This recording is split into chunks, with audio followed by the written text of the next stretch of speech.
ladies and gentlemen. Welcome back to yet another one of our almost caught back up to being weekly hangouts here at the Mod Zoo. This week we're going to have a really interesting topic. I think there's no limit to. Basically, it's interactive mods. What do you get when you want to, instead of playing on the computer, when you want to play with the computer? So we had a couple of guests lined up that will hopefully be in a little bit later, but they couldn't make it exactly at start. But right now, we may have a surprise guest. Yeah, so surprising that we don't even know yet. Who is this? Yeah, interactive mods. I mean, when you hear that, some people may not know what that means. What does an interactive mod do? What is it? That's kind of a limitless question too, because do you have something where you push a button and a door opens, or do you have an Arduino set up inside the computer where you're monitoring temperature and changing colors on lights? To me, it all comes down to exactly what is your imagination gonna limit you to. Yeah, well, let's talk about what were the very first interactive mods that we saw when this hobby started in late '90s, early 2000s. Okay, I got one. Rheostat fan controllers, the Reo bus that you would put in your 5 1/4 bay to control your fan speeds. That's interactive, right? Oh yeah.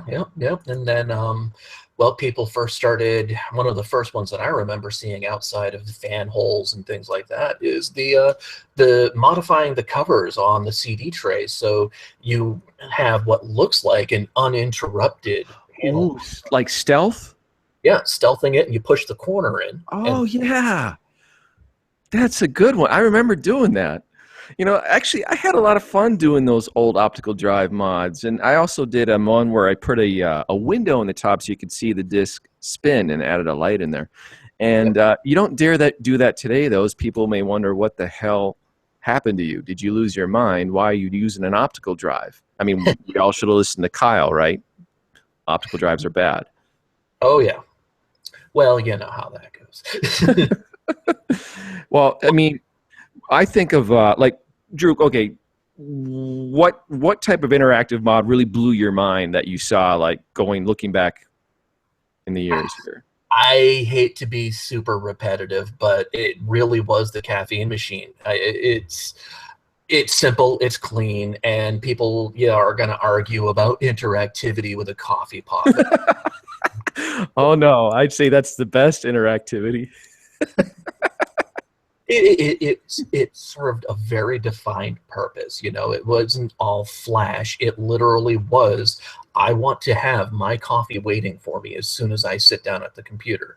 And I've got the log open here. If I'm remembering correctly, I thought he either had installed a remote trigger for it or was talking about it. Oh, remote for his coffee machine computer? That's pretty cool. He was discussing the possibility later on of it using a remote car starter to trigger it. Oh, do you remember? I think it was actually Cooler Master that offered a 5 1/4 bay that had this long radio antenna, and you had a key fob as a remote power switch for your PC. And actually, I ended up getting one of those kits from Vern. Oh yeah. Yeah, I was purchasing an old. I can't remember. I got an old circuit board off of him anyway, and he just threw a bunch of bits and bobs into the box that I periodically go through and dig apart just in case there's something interesting that I want to add, light wise or whatever. But having a key fob to be able to change everything around is because all it is a simple 5-volt or a 12-volt solenoid switch. Mm-hmm. And so you push the button on the remote, it either flips it open or closed, depending on how you have it wired. And we do have a surprise guest today. Captain Curry Sauce has showed up here. Hello. How you doing, man? Look at his hat. His hat says Captain Curry Sauce. Right on. Is this, can you guys hear me fine? Yeah, we can hear you. So is that available at CaptainCurrySauce.com or what? Good question. I don't know. This is one of one, so... Nice, man. Maybe one day I'll have a Captain Curry line of peripherals and gear and accessory. So what we're talking about is what do you think, Cap, when interactive mods, like, what have you seen that's really kind of like, hey, that's pretty cool, I want to do that? That's a tough one because, like, the most common thing, like I would say, would be Chris's or Mosquito's, his the contrast build where he had the nice screen built in. That comes close to me, and a lot of times I see people, embedding screens or touch screens. I think I've seen a build where somebody took one of those. I don't know what they're called. Those little plasma things where you touch and this. Oh yeah. I feel like I've seen something like that. Yeah. So that's yeah, cool. but yeah, I don't think I've seen much. That's what I feel. What about if we were to delve into the mind of Captain Curry and he had unlimited resources to create something that was interactive? What do you think you would do? In that case, honestly, I would literally like a PC case, which is kind of like a part transformer, where if I kick it, it kicks me back, something like that. Like I would say the H Tower by Inwood, maybe. Yeah, so that would be like if you're like the tank mod that you're working on, that I see in the back. Yes. That's going to interact with Thermaltake. I'm going to have it driving over a Thermaltake tower that's crushed. That's the interaction that we'll have. Yeah, so I mean, if it drives, that's to me is like, holy crap, And I forgot who did another build. I've seen a couple of people take those, big RC Humvees and just gut them out and put a system in it. Oh yeah, that rings a bell. Droog, do you remember that that big server red thing that had the it was like a robot, heavy metal. It was, everybody look up heavy metal, Google heavy metal. And I think there's even a video on YouTube. This guy created this server case with a robot bottom that had servo-driven wheels on it, and he used to drive this thing around.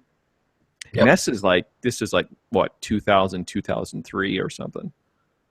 And I gotta interject here. It looks like that the Google chat is misfiring for us. I'm not able to get typing in there. So if you guys have anything that you want to talk to us about, if you go over to themodzoo.com and you're a registered member, we have an interactive chat at the bottom of the page. Or if you're on Twitter, go ahead and I guess use the hashtag ModZoo. Just hashtag MODZOO. We can take a look at that, keep an eye out for that filter, and if you have anything you want to throw at us about this, go right ahead and do it that way. We're just working around technological limitations. Well, the last post in there was from Peter Welsh. He said, best interactive mod ever, an ashtray lighter combo in a 5 1/4 bay. It was genius. Okay. That's not a bad idea. If you smoke, I guess. But if you're running a reference 290 on full load and it's heating your room, does that count as interactive? Heater. This is accomplishing more than one thing, and I don't know. Oh, that's good.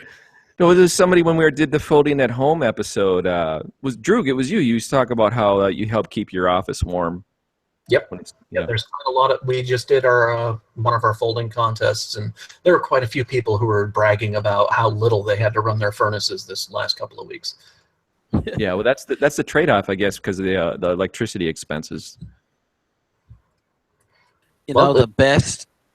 I was going to say the best interactive mod that I just thought about was the caffeine machine. Yes, we mentioned that. Yeah, it seems to. And we were also, before we even started the Hangout, we were talking about how that mod is brought up so often all these years, is that it would be a great candidate to go into the computer museum in California if there was ever going to be a PC mod to go to that museum. Because it seems like we just can't get past that one. It keeps getting brought up.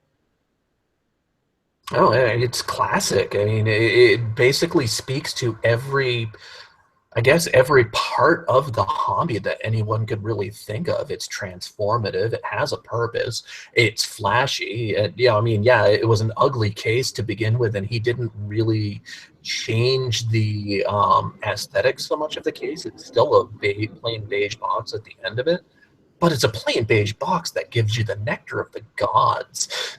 Yes, very utilitarian, and I think also in our age we've developed more appreciation for caffeine. If I had all the money in the world, I would build a computer that had a kegerator and Keurig machine, coffee and beer. Oh, there you go.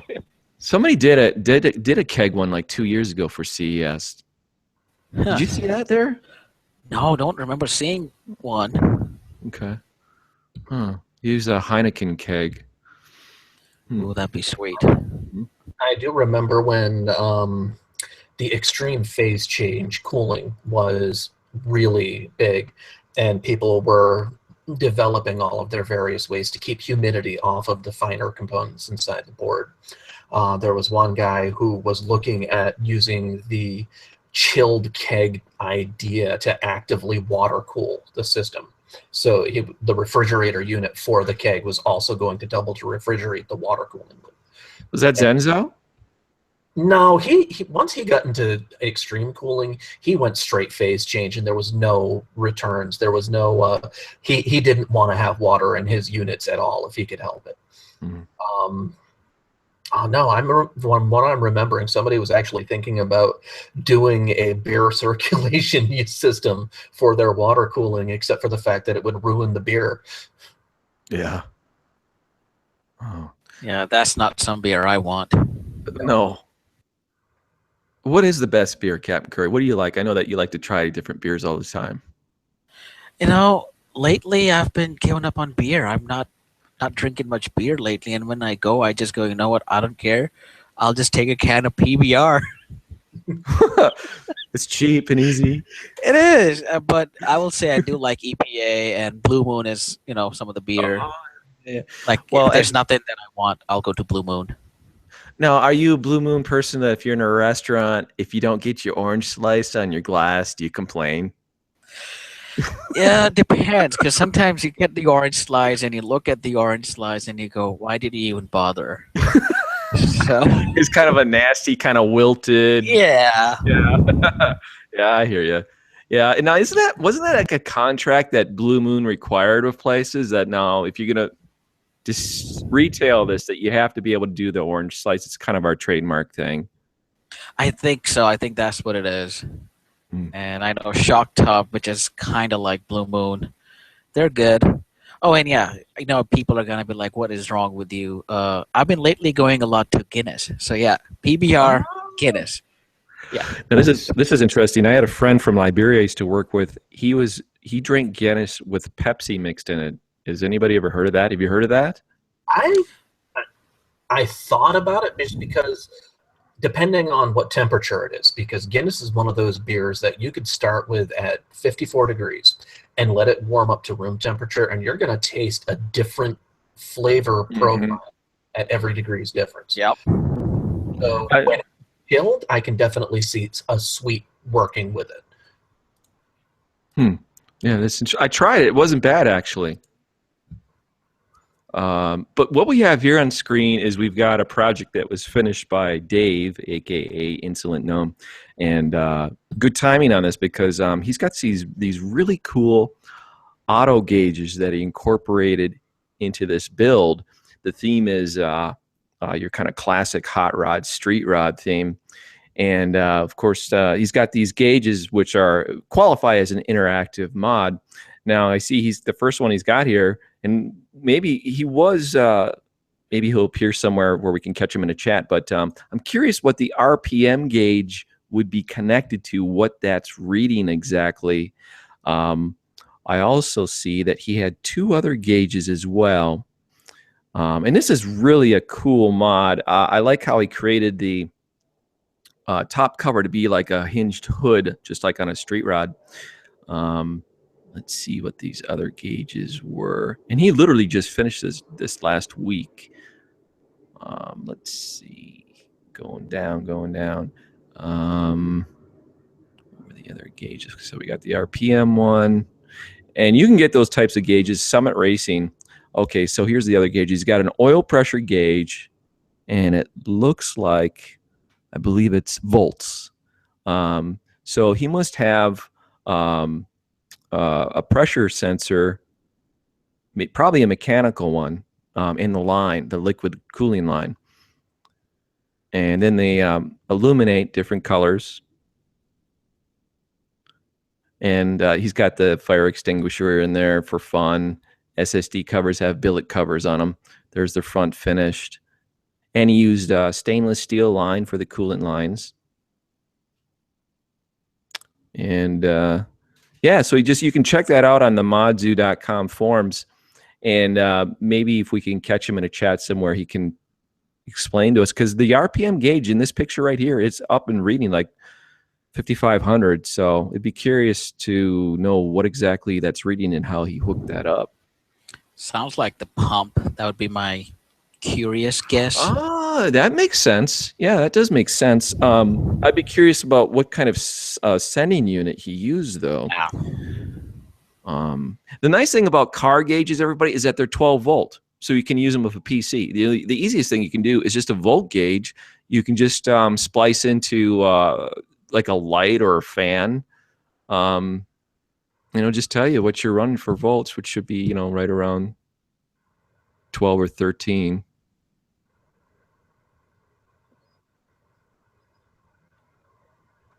No, it definitely looks really sweet, and I love the way that he did the hinges on the top. At a quick, the bolts just look like a line of rivets down that center. Which looks beautiful. Yeah, it's pretty cool.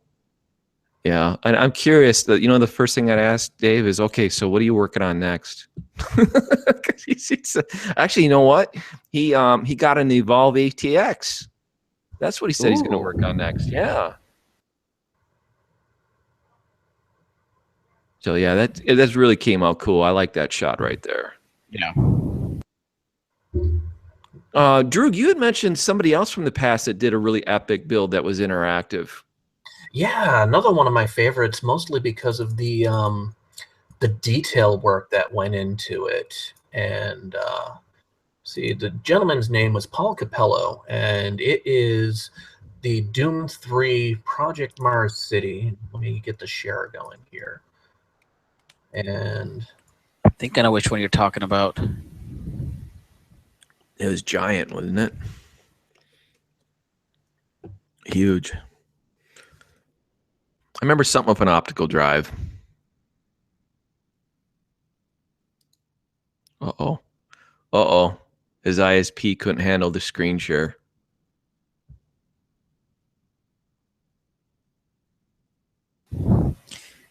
I mean, like, due to technical difficulties, our host has disappeared.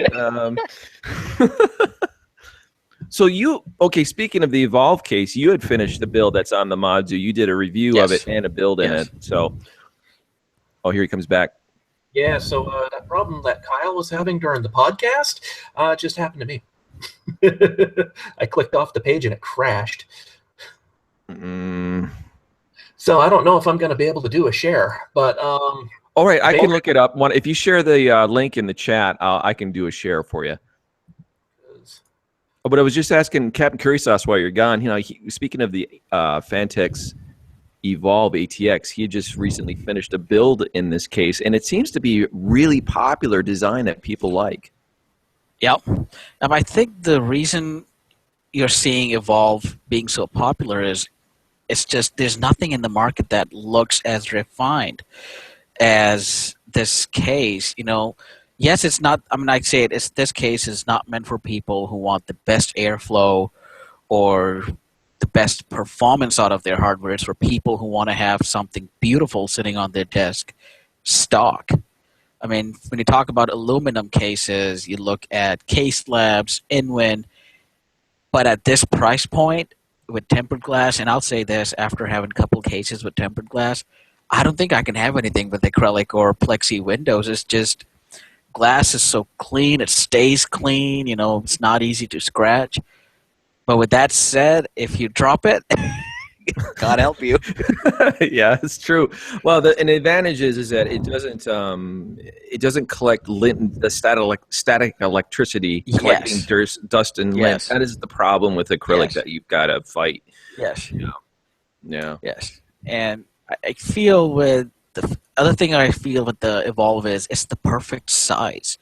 That case is a decent size that it can fit a decent amount of hardware. I mean, the build I did, I had a 5820K and two 970s in SLI, and I had enough room for ample cooling to cool all of that and still have two good old, rotating hard drives because I'm still old that way. Mhm. Only 2? Come on, dude. You gotta have at least 8 in there, maybe 10.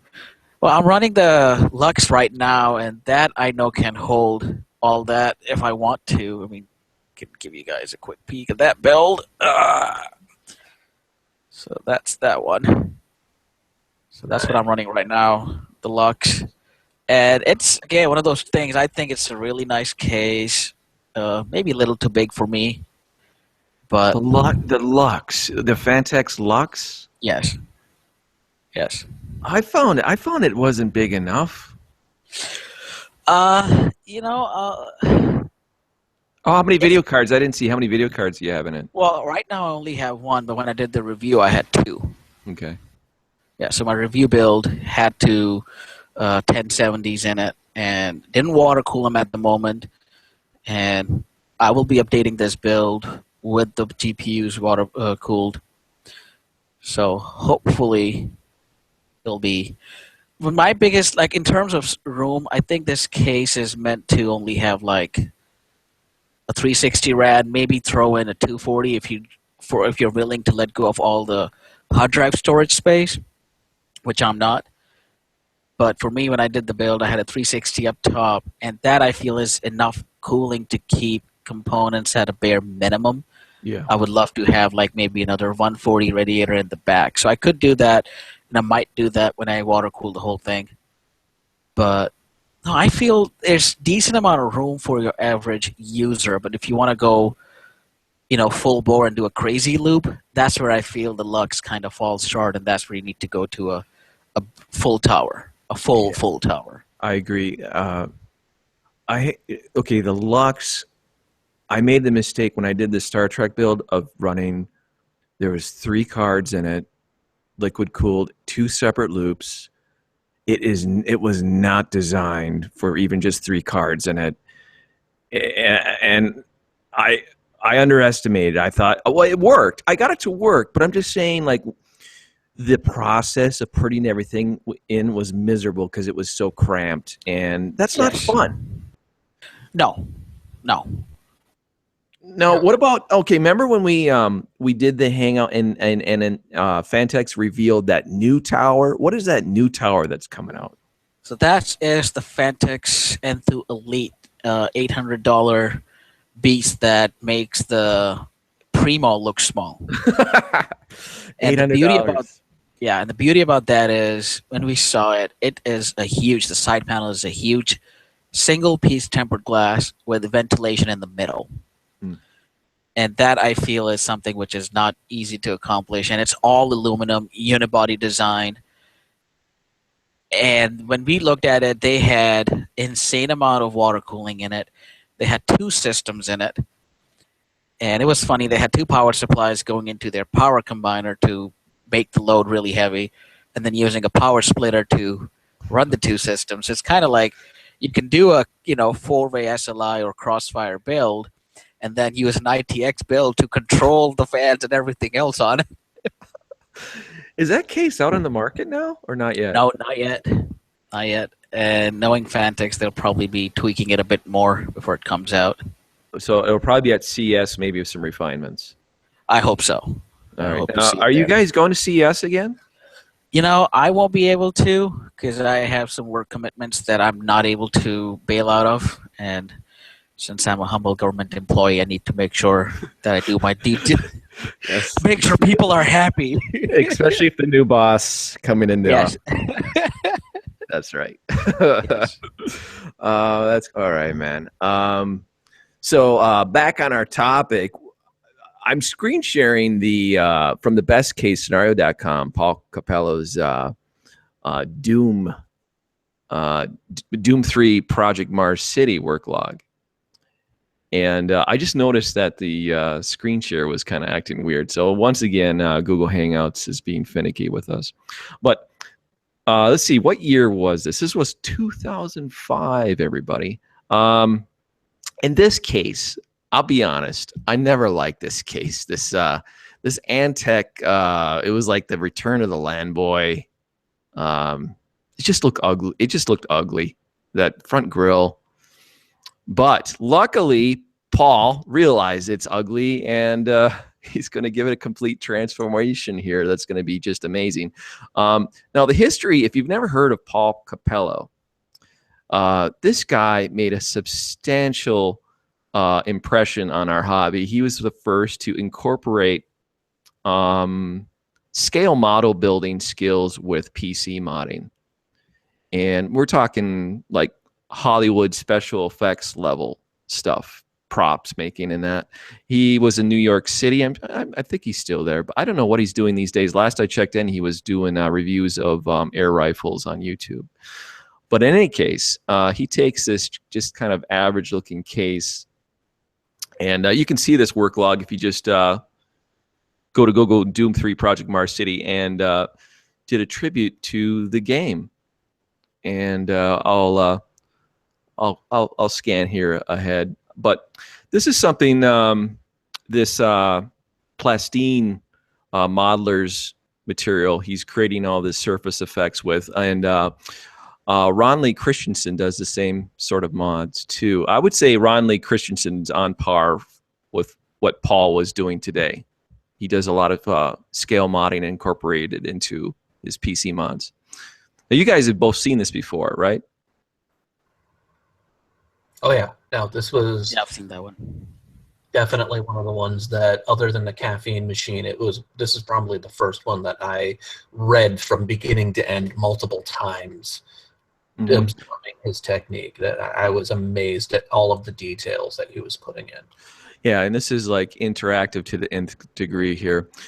He's creating this rotating airlock, and I think it was controlled with a like a small stepper motor, a servo motor. Yeah, stepper motor that drove a scissor arm.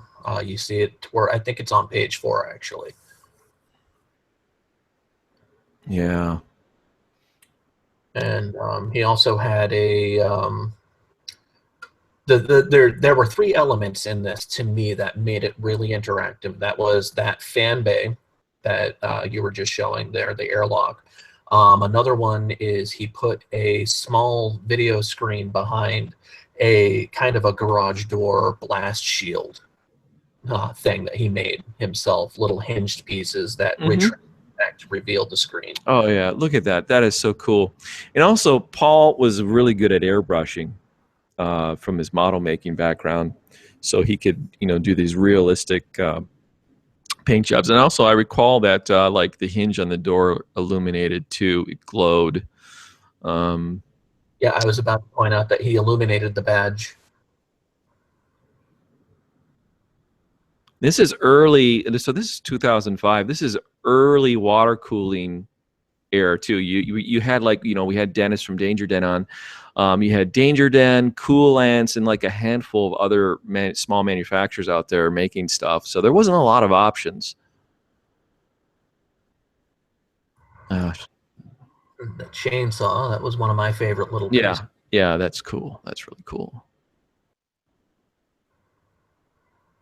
Paul also published a book in partnership with Maximum PC that I've got somewhere. That's really a good book on PC modding and liquid cooling. And also, what's cool is that his book delved into how to take pictures of your progress, which no other book for this hobby did.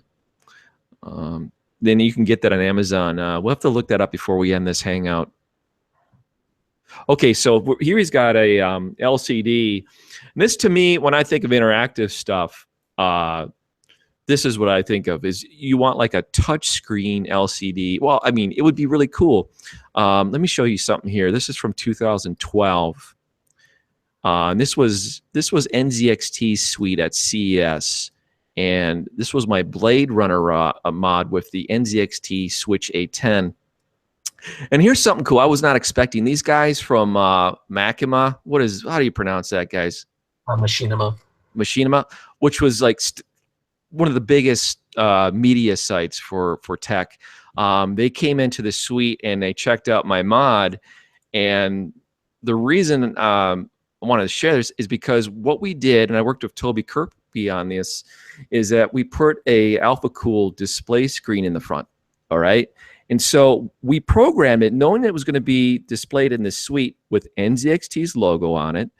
And then the next message was Las Vegas 2012.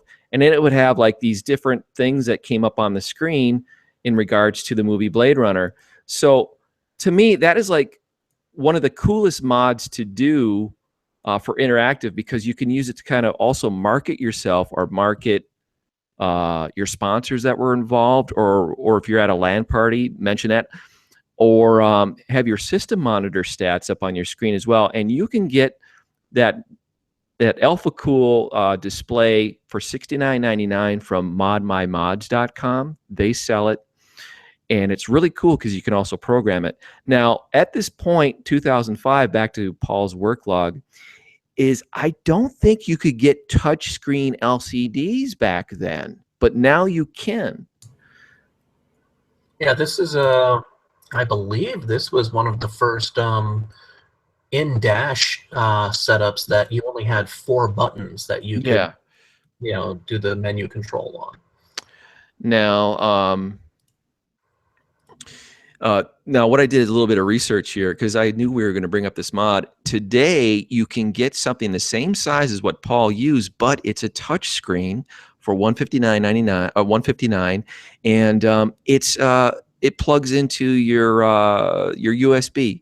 So, and they also have versions that plug into your HDMI. So it's really easy to connect to your PC, and so you can add that extra screen to highlight whatever kind of stuff you want. I mean, and let's be honest here, how many of us are still using the optical drive base? So you've got some real estate right there. You can use this.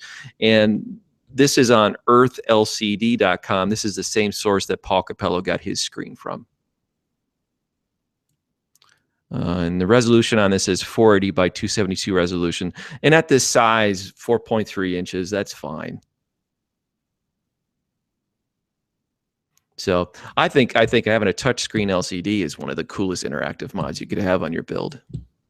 And look at the size of that controller board and compare that over on Paul's work log, because little board is what is controlling the entire thing compared to on the work log. You can easily see that controller is the same exact size as, if not larger. Yeah, that's where your technology leap has gone from 2005 to 2016 here.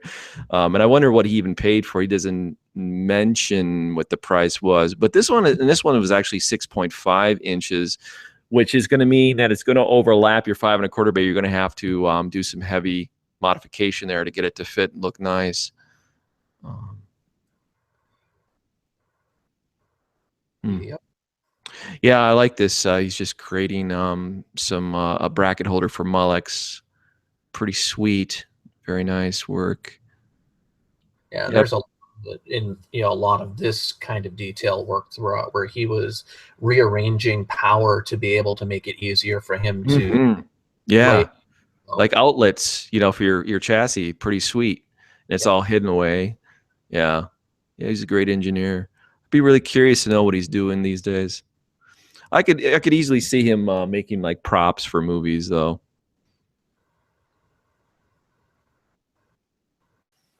Yeah, maybe he's working a lot with the cosplay community. Yeah, like Soros is. Rich is kind of segueing into the cosplay stuff because it's still, get your creative bend out of it. I guess that's fun.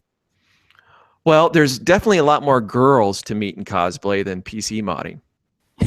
That is true.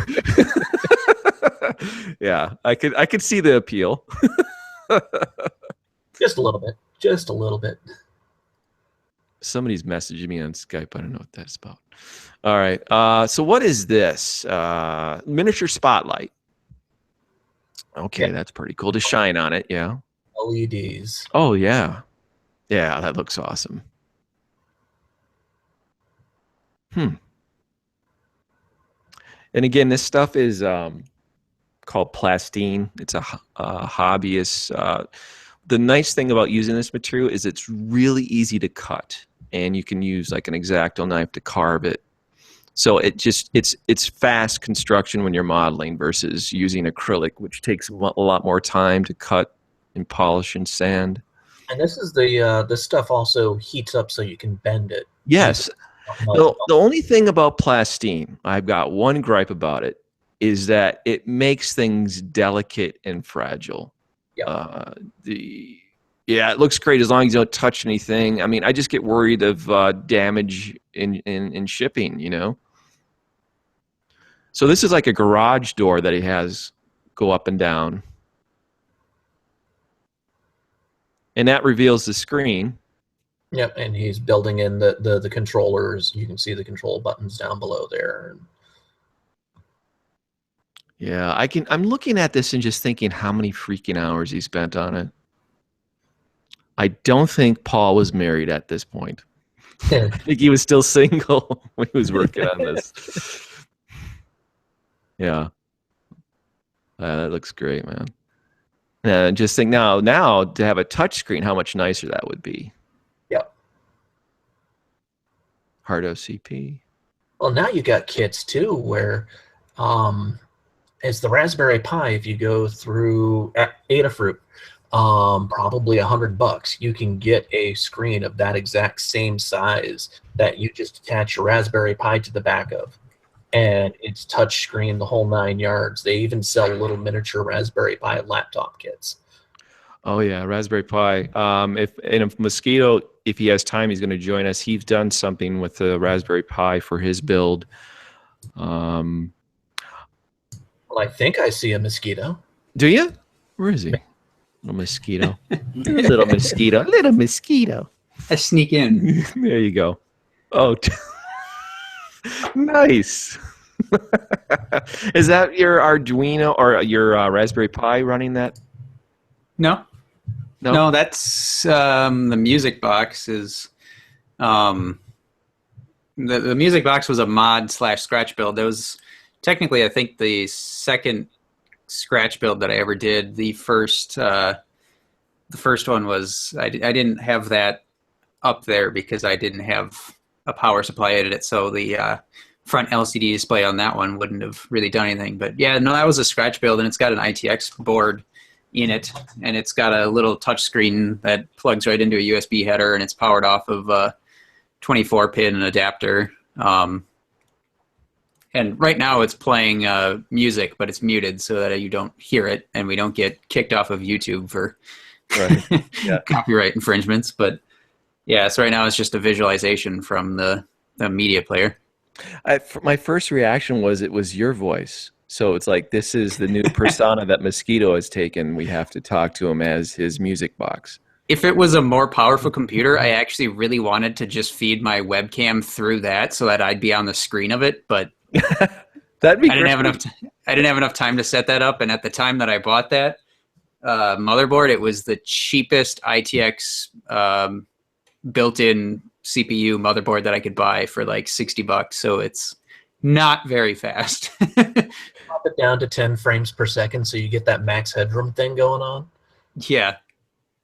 I did actually try to use it for a Hangout once. I had it in my shop, and I can't remember what we were doing, but I think you guys might have been just testing stuff out, and I joined. This was probably 3 years ago, I think, around the time we did our Dust Off event. Because if I could have gotten the Hangout working on there, then I would have used that in the workshop. But it worked okay, but as soon as you got 3 or more people in there, the requirements just made the thing lag out like crazy. So, Now, you had mentioned you'd actually worked with like a Raspberry Pi, right? One of your mods.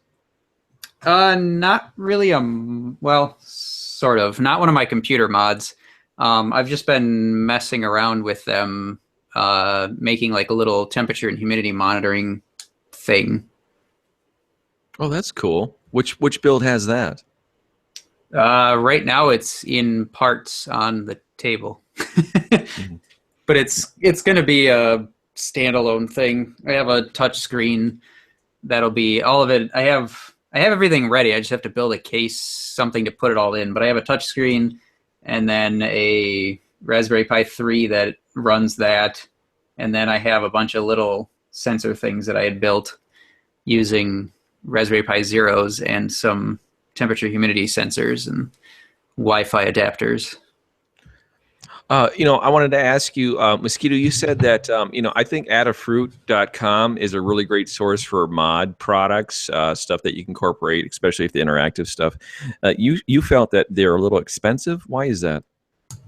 Some of the stuff that you can get there, if you can find it on eBay or Amazon, a lot of times it's a lot cheaper there. Yeah. But I think they're just more expensive because they actually test everything to make sure that it works the way they want it to before they ever list it.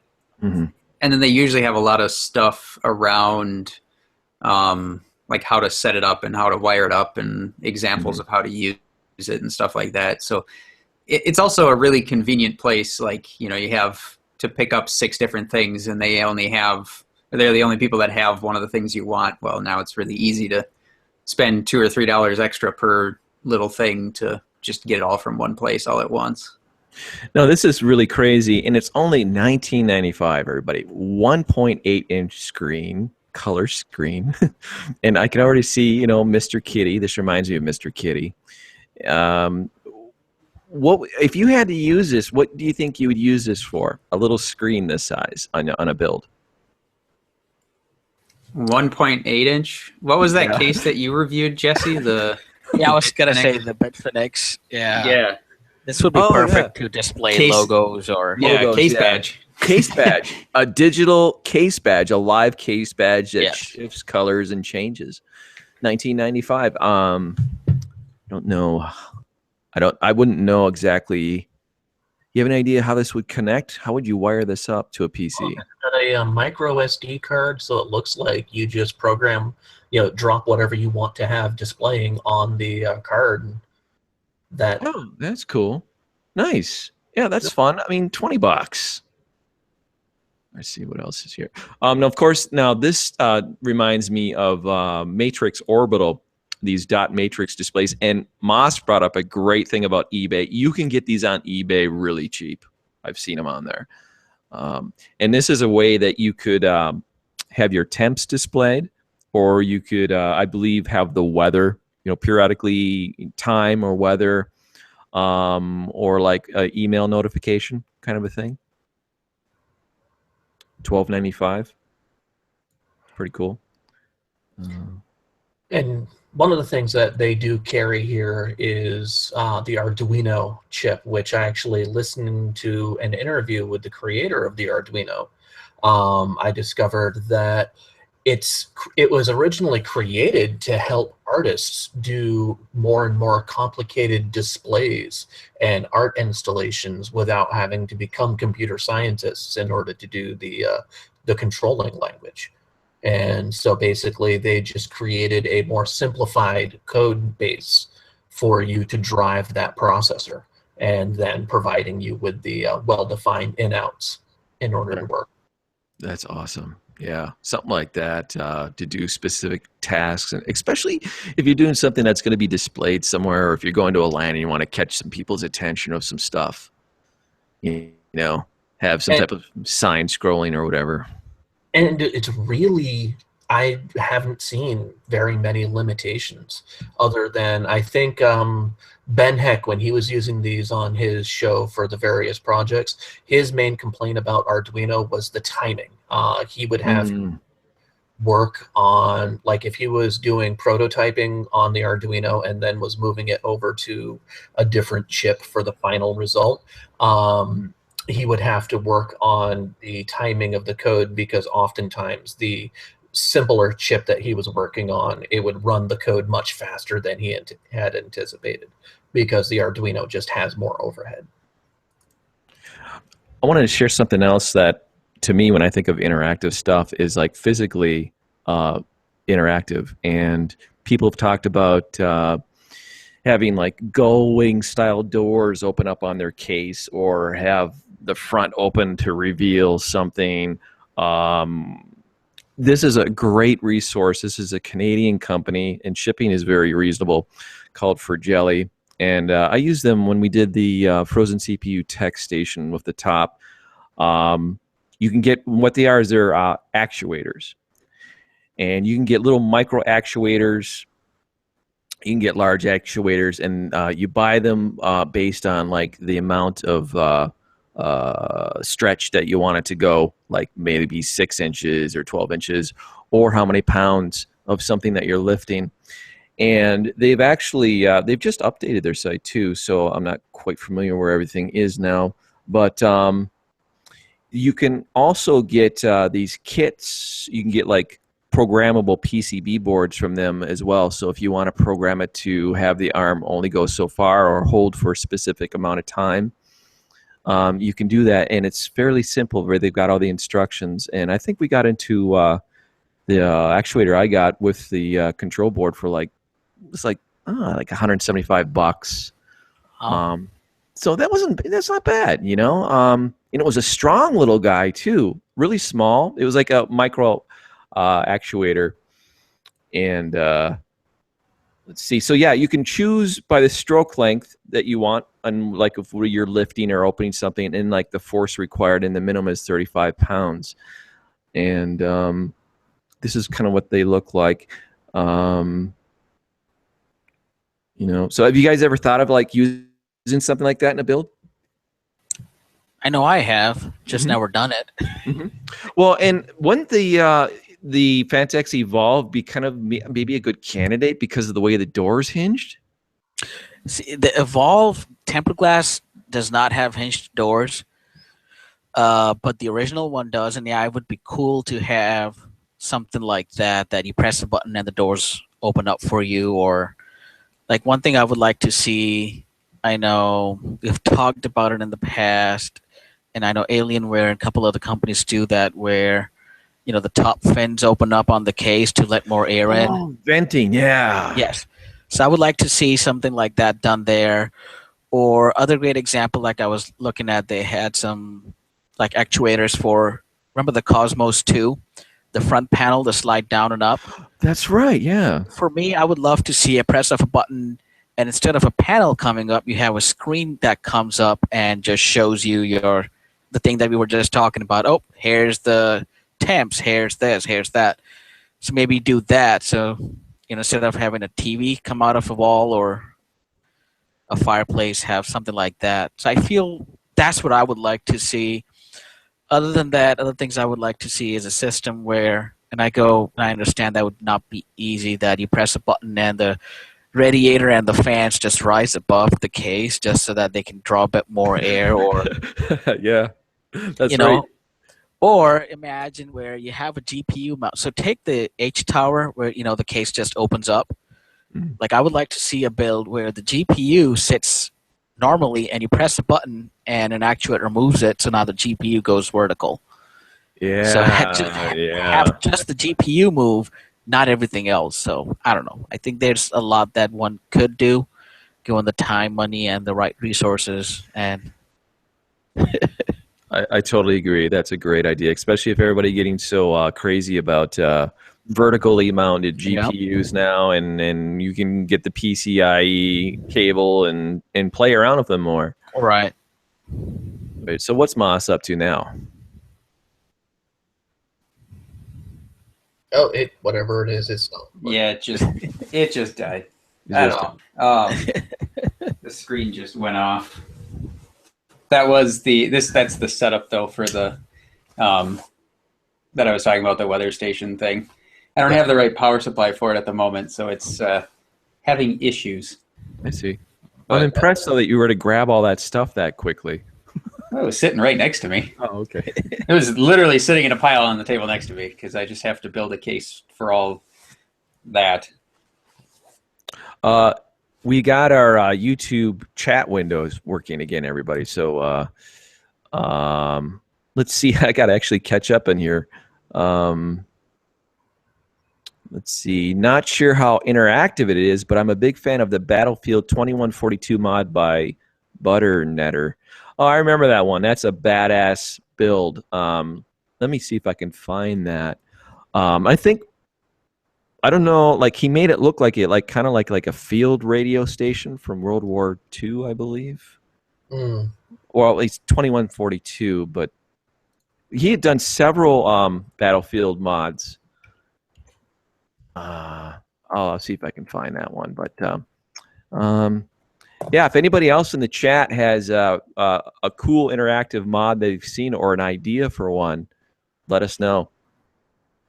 Well, we were discussing before we went on the air too, Bill, something simple things that could be done using like an Arduino or whatever, having multiple IR sensors in places that aren't really visibly obvious. And you were saying it would be nice just to walk up to your case, put your hand out, and that'll be your reset button or a power button. Yeah, you can use the force, in front of friends and then press them. Infrared sensor switches.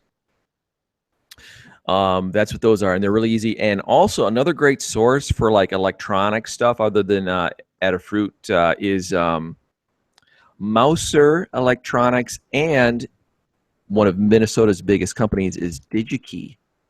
They've got a ton of electronic stuff. Let me see. I'll pull up a screen share. Digikey is a great resource for stuff, gang. Let's see.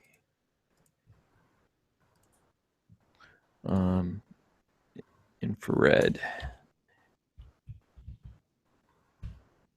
What would you like to see somebody do that they haven't done yet? Like one of these big time modders out there working on stuff. Any other ideas? Oh, see, a fully transforming anything. So, purchase something from. Well, let me show you. I've got one of my favorites here. Optimus Prime Classic. Throw a Raspberry Pi inside this sucker. There's plenty of room. And then figure out how to articulate it so he transforms, just stands up on his own. That'd be great. I like that. They're going to have to pay me a lot of money, though. Okay, so I've got on screen, I've got the In1 H Tower. And this is probably the most badass retail case in the world right now. I'm just looking at those joints, and I'm thinking those are fingers going away. Well, in that when I recruited Vern, aka Twizted, to program the Forgelli actuator for the frozen CPU tech station because we fear that just that fact that there'd be curious fingers that may stick their finger in something, and he programmed it so if there's any obstruction, it would automatically retract, so it wouldn't close on you. Now, didn't he also say it was a 2-button trigger, so you had to have both hands? Yeah. It was like a dummy factory safety setting that it wouldn't work unless you had both hands on it. And the In1, Captain, did you see this H Tower? Yeah, we got to see it in person. We didn't touch it or lick it or any of that things. But it's a beautiful case in person, but is it something unique? Yes, but it gets boring after 2 times. I'm sorry, it does. Well, it only does one function, open and close. Yeah. Right. And other thing is, I feel like any build that I've seen with this case, it has the same basic layout. Yeah. So for me, when I see a case that ends up having the same layout over and over again, I tend to get, Mm-hmm. I've seen one, you've seen 10. Mm-hmm. Yeah, that's a good point. How about like an erector set build, By the way, there was somebody that released an erector set. It was AeroCool, where you can build your own designs. Yeah, but I don't know what happened to that. Hey, Drew, go ahead. I was going to say, from a speaking of interactive stuff, from a tech support point of view, it would be awesome to have a little Waldo arm that comes out of the monitor and smacks the end user for you. For tech support people. Oh, no, let me type that for you. Get out of the way. Yeah, exactly. AeroCool last year, I believe it was AeroCool, had released this modular kit where you could build like a tech station, a tower, a desktop style, and it was I believe it was all these plastic pieces. I don't remember what the name of it was though. Modular case kit.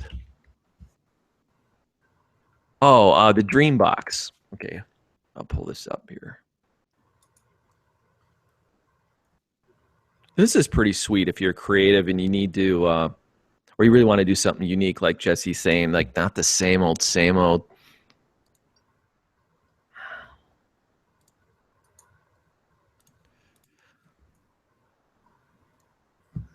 So it's called the AlphaCool Dreambox, and I guess there's different levels of kits, and this is the MIDI tower version.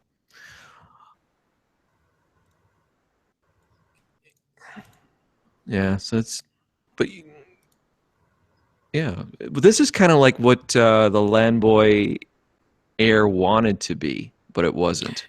Yeah. This isn't the one I'm thinking of. I know that you could do some much more radical stuff though than this. Okay, yeah, like this. Whatever's coming up here next. Yeah, I think it was you just get a kind of like IKEA of cases. You just get a bunch of connectors and just put together what you want. Yeah, well, that's awesome though. What do you think you would do? Me? Yeah. I don't know. It's one of those things. I'll probably do something silly and it would not be practical. I can tell you that. I mean, at first glance there, it looks like they're trying to put together a TIE fighter. Yeah. I was going to say the same. Let's see here. Or just a spider. Oh, well. Yeah, I guess. Yeah, all right. I mean, Well, cool. The idea of having that central frame that you can just hang everything off of, and, you know, as long as you don't mind dusting out your computer religiously, it'd be an interesting display piece. But no, here's the thing, and Captain will validate this. When you do an open build like this, you're surprised you actually don't get that much dust on stuff, do you? No, because I feel the reason you get a lot of dust is because of just the whole negative pressure inside a case. Whereas when you're in an open environment, and if you have any decent amount of airflow around your case or your build, dust is not going to have a chance to settle. Yeah, exactly. I noticed that. Yeah, you're not pulling in air through a central point. No. Yeah. Huh. Cool. Got a lot of stuff shares tonight, guys. Okay, what do we got now? Okay. All right, Chris, what's going on here? Well, now I'm trying to mess with the webcam settings so I can actually see it. But that was the thing that I was talking about. This is just a little reader station thing that I'm going to eventually build something to house the touchscreen. But it's just a thing that runs off of the Raspberry Pi 3, and then it's hooked up to that touchscreen, and then all these temperature, humidity readings are all, well, they're actually all where they say they are, you know. So I have one of my little remote sensors out in the garage. I have one out on our 3-season porch. I have one, actually it's right over that way, down in the room that I'm in right now. And then I also have one outside underneath our 3-season porch. So I also have it set up so you can touch these and flip them over if you want to, and all kinds of stuff like that. And then that gives you the historical graph, you know. So that's what the black is. What that's so cool, dude. Humidity was. The blue that's kind of behind it, I don't know if you can see it really on camera. Yeah, a little bit.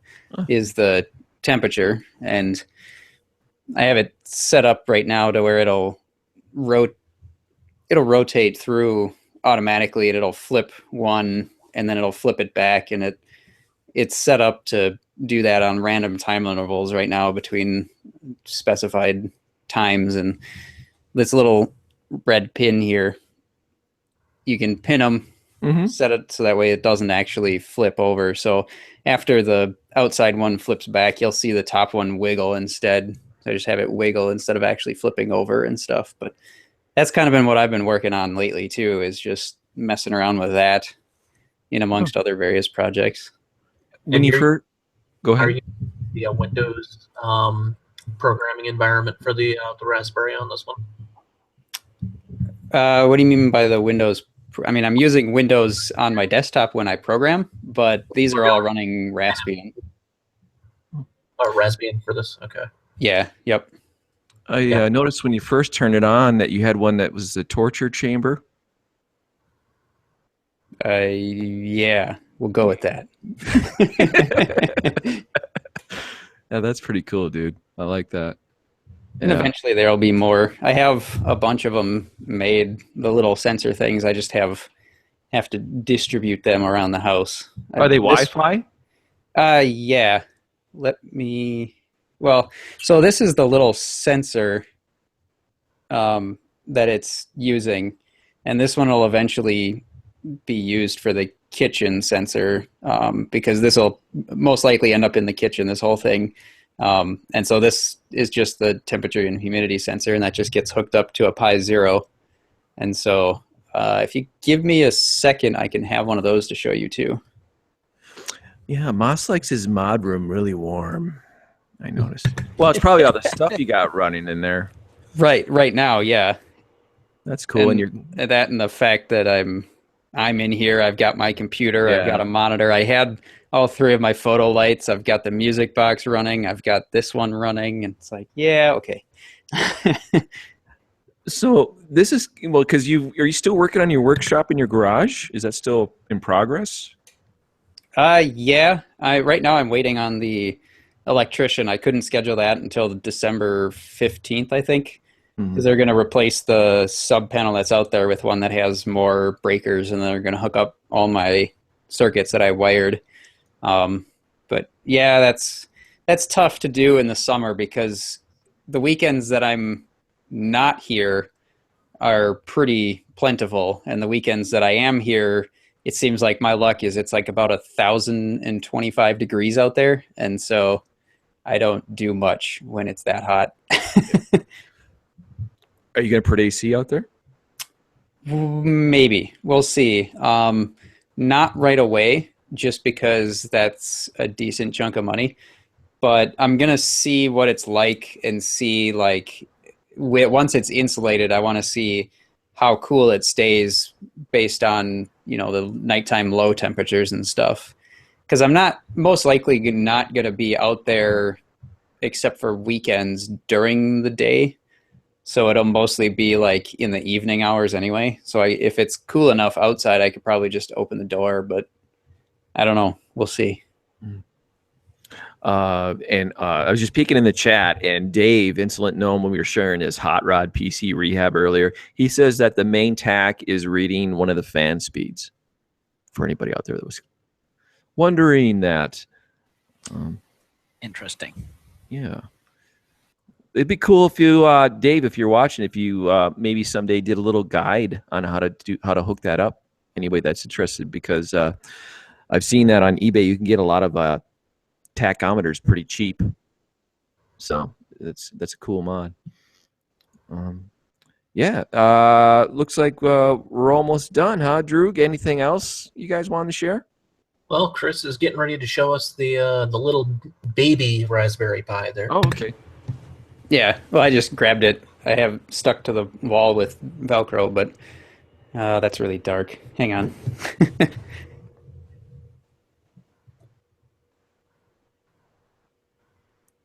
That's better. Well, I had the exposure set lower because otherwise you couldn't see the screen. Mm-hmm.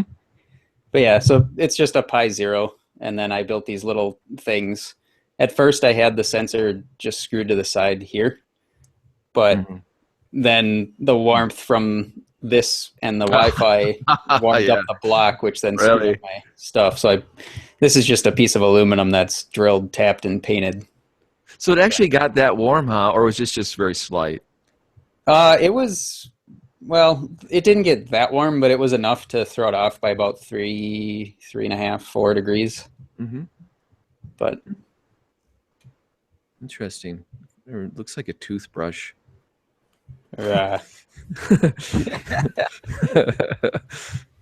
Is there any reason why somebody would need to cool a Raspberry Pi, you think? For fun. Just for fun. Well, you can overclock like the Raspberry Pi 3, which is what this one is. Technically, I think the base is like 700 megahertz. Might be 800. I can't remember. But you can overclock them up to about a gigahertz. But I haven't done that yet. And if it's thinking constantly, like if it's computing something all the time, it actually does get decently warm. Okay. But I don't know that you would really need to. You could probably just throw one of those like little, you used to see them for those aftermarket cooler kits for graphics cards. You get those little memory chip cooler things. I'm sure you could just throw it on that little processor and be... Or heat sinks. That's another thing that Digikey is really awesome for is heat sinks. They've got a wide variety of heat sinks that you can attach onto stuff. There you go. That's the word I was looking for. Yeah. Right. With the Raspberry Pi 3, if you're running was it OpenELEC, the media player, it can get pretty warm, but I usually just keep mine sitting out on the desk so there's plenty of airflow going over it. I can't remember which company it was. I think it might have been Adafruit. Actually did have a kit specifically so you could get an aluminum top for whatever case you build your Raspberry Pi into. And it just has the little slug that is perfectly placed to rest on top of the processor. Yeah, it doesn't need much. I mean, it usually runs okay regardless of what you're doing, but I think I have seen people water cool them before just because why not? I think Mick from Mayhem's, it wasn't a Raspberry Pi, but it was something similar. It was just like a little mini all-in-one computer board. I don't remember the name of it, but yeah, I think the work log is on BitTech. It's on our forums too. Oh, cool. Well, and you would be the perfect candidate to do that because you've got the world's tiniest radiators for PC cooling. I don't know about world's tiniest. I have 80 millimeter, and I mean, did you have a 60 get millimeter? away with smaller, but wasn't there a 60 millimeter one made too? Yeah. Yeah, there was a 60 millimeter fan size radiator that was created at one point. Wow. Yeah. Water cooling with that just to add a very old stick of brand or something? Actually, what I think it was from is from the RC radio control hobby realm, and it was for cooling like a rheostat speed controller or something. Okay, that I could see. I could see it. Oh, and Chris's headset died. Oh. So you guys cool with closing out the Hangout? Are we good? Yeah. We're good. Right. So think about, we would love to hear feedback on this because this is one of those topics that I don't think there's ever an end to, really, especially with the, Adafruit. You get companies like Adafruit who are educating on the new tools and all of the different sensors that are coming out every day. There's always something new. Ben Heck, who we've been mentioning, he did a couple of little desktop toys that used simple sensor eyes to follow a line around a desk. And it was just an example of, if your sensor moves to the right of this line, well, you've got to recenter so it's in between. And it was a little logic kind of lesson. And that's the kind of thing that you could do with a computer case, not necessarily if you want to have a computer case following you around unless you've got a massive battery attached to it. But you could have, you don't want to mess around with Logitech software to do tracking, but you want to have a very primitive servo-based tracker. You can have it set up so you've got two LEDs that only, that are set up so the eyes that your servo mount is on, and have it follow you that way. There's really no end to what you can do. So how about you guys out watching us? Think about this, let it percolate, hit us up on the forum, and let us know what your ideas for other things that we could talk about, because maybe we could turn this topic into a returning thing and challenge you guys. Show us what your favorite idea for an interactive mod can be. Or if we throw out an idea, you can then show us, hey, this is what you were talking about, and this is my version of that interactive idea. I think that would be a pretty cool thing to do. Also, Bill and the guys did manage to get another version of the podcast released. It was hilarious. One of Eel's friends joined in the crowd, and he fit right in so perfectly. So if you haven't listened to it yet, go over to the forum. It's also on iTunes. And when you do listen to it, and especially if you get it from iTunes, reviews. Leave good reviews, people. Thank you. Word out. Please. I think it's going to surprise anybody that was subscribing via iTunes. It's been since May. And so I'm sure when that notification came up in their iTunes subscription feed, it was like, holy cow, what was this again? Unsubscribe. I don't remember what this was. Yeah. But I listened to it on a long drive back home, and I mean, they kept me laughing the entire time, as usual. So regardless of how long it's been, these guys always deliver. And we don't necessarily just talk about PC modding. I think if we just talked about that, it would get awfully boring. So we just really bullshit and just talk about stuff going on in our lives. And everyone comes from a different type of background, especially Kyle. He's constantly moving every time we talk to him. So, and Cheeps, he's got a weird profession that he has to do for his mom.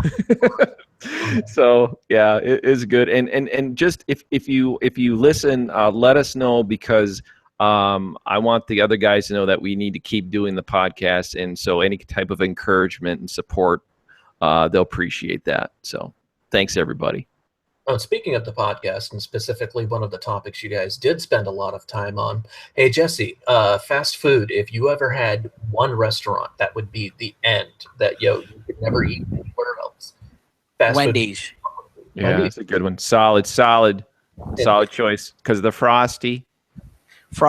I get more than just burgers. I get chili. I like that, and I personally think their fries are the best. Yeah. So. Yeah.